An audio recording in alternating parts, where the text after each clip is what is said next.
Have you ever gotten a select all that apply on hypo or hyperthyroid syndrome and you missed it by one?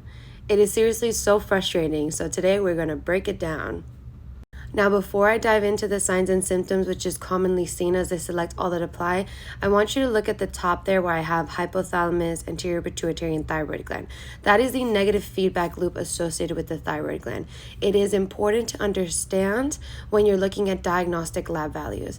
If you want me to make a video on that negative feedback loop, just let me know in the comments. So if you look at this page, I have hypothyroid over here and hyperthyroid on this side. So let's look at hypothyroid and that hippo. So hypo Hashimoto's. Hashimoto's is the autoimmune disorder that can precipitate hypothyroid, okay? And then on this side, hyperthyroid, we have Graves. And Graves is the autoimmune disorder that can precipitate hyperthyroid. Now this is important because a hippo was considered low and slow and hypo. And Graves is a runner, so it's always accelerated and hyper. Signs and symptoms for hypothyroidism, always think low and slow. You're hippo, okay? So very fatigued, tired. Cold intolerance. This is the person that is sitting in a 90-degree house and still has 3 blankets on because they're cold. They have very dry skin with brittle hair and nails, okay? Decreased skin trigger, hair loss. Everything is low loss, okay? Now, this is where it gets tricky. Our next bullet point, weight gain and constipation. This is because our metabolism is very low, okay? So when I think hippo, I'm always thinking, oh, okay, weight gain. And then it's important to remember constipation.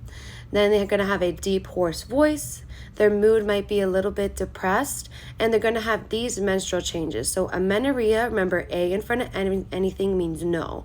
So no period, and then hypermenorrhea could be a very long, slow, heavy menstruation. Now let's look at hyperthyroid. So Graves. This is a runner that is just always going very hyper. Their mood is going to be anxious, agitated. They might experience tremors. They're going to have heat intolerance as opposed to cold. So this is a person in a very cold room that has the bare minimum clothing on and they're still hot and sweaty. They're going to have high fever with a high heart rate, sinus tach, and a high blood pressure, hypertension. Skipping diaphoresis, we already talked about it, to weight loss and diarrhea. This is somebody with a high metabolism, okay?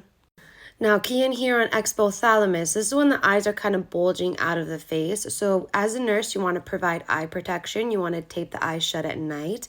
And we recommend to decrease sodium in water because that will swell and make it worse. This patient may also be experiencing goiter, and menstrual changes are going to be light or absent because they are going to be very accelerated, high metabolism. Follow for more and let me know what you think in the comments.